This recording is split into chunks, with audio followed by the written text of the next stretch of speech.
So the other day I was looking through a number of my old things and I found a bunch of old games that I used to play and old game systems that I had back when I was a kid. Namely, I found a bunch of Game Boy Advance games, my Game Boy SP, Game Boy Advance, Game Boy Color. It brought back a lot of good old memories, especially from elementary school. I played the hell out of my Game Boy in elementary school. Every day I would play Kirby Nightmare Dreamland and Kirby the Amazing Mirror in both lunch and recess. Not to mention, of course, all the amazing Pokemon games, and then I'd come home and play my PlayStation 2. I have a lot of good memories of those early game systems that I first played. It got me thinking a little bit about how games provide such a cool escape from the hustle and bustle of everyday life. No matter how busy or frustrating your life might be with work or school or whatever obligations you have, you can always count on video games to take your mind off of all of it. But the cool thing about video games is they do it in a really cool way. They aren't just like some sort of vacation that you can just go on and take your mind away from everything. They still have their own obligations. You have jobs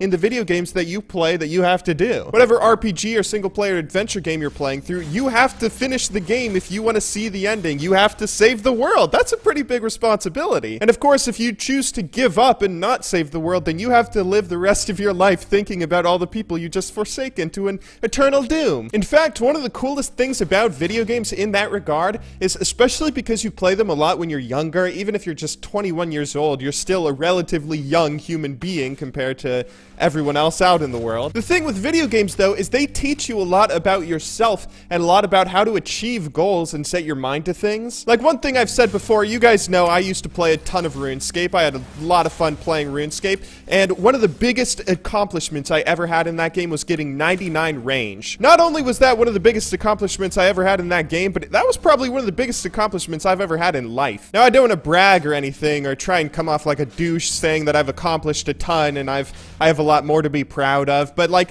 I have done a few things that are a lot more impressive than just getting 99 range in RuneScape. You know, I have a YouTube channel that has almost 300,000 subscribers now. I got 100,000 subscribers. That was a really big accomplishment for me. In League of Legends, I've had accomplishments like getting 2,000 ELO, getting Platinum when Platinum was the highest rating, and now getting Diamond. I mean, I've done some things that are more impressive than getting 99 range, but 99 range is an incredibly significant thing for me because it was the first time that I really, as a human being, set my mind out to do something and then accomplished it. I was at like age 13, 14, or 15 at the time, and that was the first time in my life that I had set my mind to accomplish a goal that I knew would take me potentially years to complete. Especially as a kid. I don't know about you guys, but when I was a kid, I had a lot of things where I got interested in them, but I sort of gave up after a little while. Finding things that you're interested in and exploring them are just kind of things that you do as a kid. So that was really significant for me when I said to myself, okay, this isn't just going to be some sort of fad for me. I'm going to commit to this goal and see it all the way through. There have been a few times since then that I've done that with some sort of objective or goal,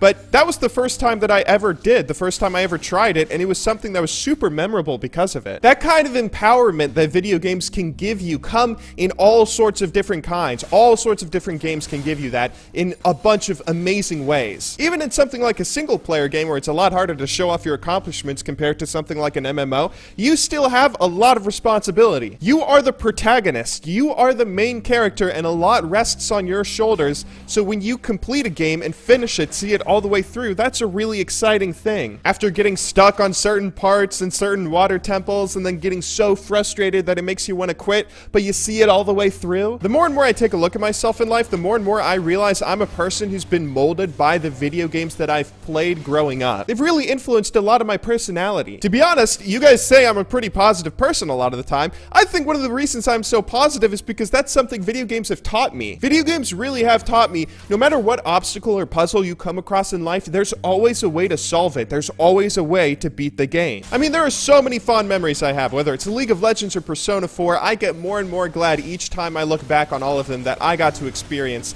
such exciting and amazing adventures. Speaking of Persona 4, I think I'm gonna go start up a new save file and play through some of that today. I will of course see you all tomorrow, but until then, thank you very much for watching today's video. Good luck in solo queue, and have a wonderful day.